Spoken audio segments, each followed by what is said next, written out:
কৃষ্ণ। শ্রীমদ্ ভগবদ গীতার চতুর্দশ অধ্যায় গুণত্রয় বিভাগ যোগ এর ৩ নম্বর শ্লোক। মম যোনির মহৎ ব্রহ্ম তস্মিন গর্ভং দধামি অহম সম্ভব সর্বভূতানাং ততো ভবতি ভারত। হে ভারত, প্রকৃতি সঙ্গক ব্রহ্ম আমার যোনি স্বরূপ এবং সেই ব্রহ্মে আমি গর্ভাধান করি, যার ফলে সমস্ত জীবের জন্ম হয়।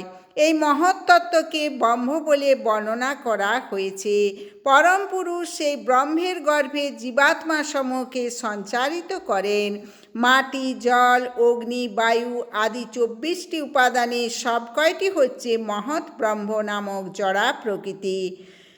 এই জড়া প্রকৃতির ঊর্ধ্বে রয়েছে পরা প্রকৃতি বা জীবভূতা। পরম পুরুষ ভগবানের ইচ্ছার প্রভাবে জড়া প্রকৃতিতে পরা প্রকৃতি মিশ্রিত হয়েছে এবং তাই এই জড়া প্রকৃতিতে সমস্ত জীবের জন্ম হয়েছে। কাঁকড়া বিছে চালের গাদায় ডিম পাড়ে, তাই অনেক সময় বলা হয় যে চাল থেকে কাঁকড়া বিছের জন্ম হয়, কিন্তু চাল থেকে কখনোই কাঁকড়া বিছের জন্ম হয় না। প্রকৃতপক্ষে মা বিছা সেই ডিমগুলি পেড়েছিল।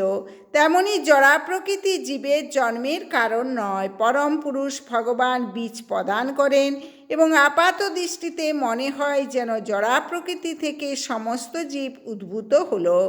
এভাবেই প্রতিটি জীব তার পূর্বকৃত কর্ম অনুসারে জড়া প্রকৃতির দ্বারা সৃষ্ট ভিন্ন ভিন্ন দেহ প্রাপ্ত হয়। হরে কৃষ্ণ কৃষ্ণ কৃষ্ণ হরে হরে, হরে রাম রাম রাম হরে হরে।